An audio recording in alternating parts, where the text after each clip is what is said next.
तथागत यह भी कहते थे कि सबसे पहले व्यक्ति को खुद की पहचान करनी चाहिए। दूसरों की बजाय व्यक्ति खुद के बारे में ज़्यादा जानता है। उनका मत था कि बुराई से घृणा करो, बुरे व्यक्ति से नहीं। एक बार की बात है, किसी गांव के पास बहती नदी के किनारे बुद्ध बैठे थे। किनारे पर पत्थरों की भरमार थी, पर छोटी सी वह नदी अपनी तरल धारा के कारण आगे बढ़ती ही जा रही थी।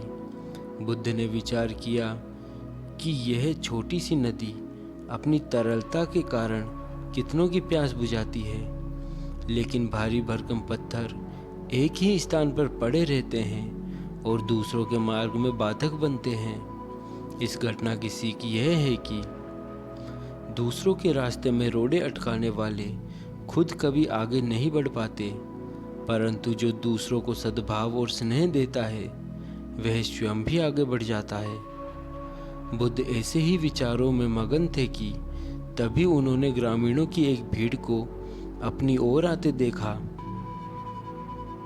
बड़ा शोर था और लोग किसी युवती के प्रति अपशब्द बोल रहे थे।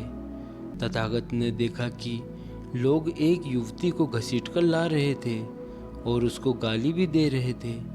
भीड़ के नज़दीक आने पर बुद्ध ने लोगों से युवती को पीटने और अपशब्द कहने का कारण पूछा। लोगों ने कहा कि यह स्त्री व्यभिचारी है और हमारे समाज का नियम है कि यदि व्यभिचारी स्त्री पकड़ी जाए तो उसे पत्थरों से कुचलकर मार डालना चाहिए। तथागत ने युवती की ओर देखा और कहा, जो तुम चाहते हो वही करो, पर मेरी एक शर्त है कि पत्थर मारने का अधिकारी वही है जिसने कभी व्यभिचार न किया हो और न ही उसके मन में ऐसे विचार कभी आए हो। इतना कहकर तथागत शांत हो गए। चारों ओर मौन था। कुछ समय बाद लोगों की भीड़ मन में पश्चाताप का भाव लिए हुए वहां से विदा हो गई।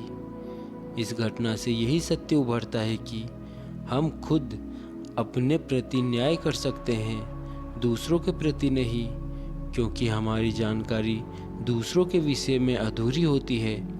यदि हम किसी के प्रति न्याय करना चाहते हैं तो उसे ऐसा प्यार और स्नेह मिलना चाहिए कि खुद ही अपने दोषों को स्वीकार कर ले और उन्हें पुनः न दोहराने का व्रत ले।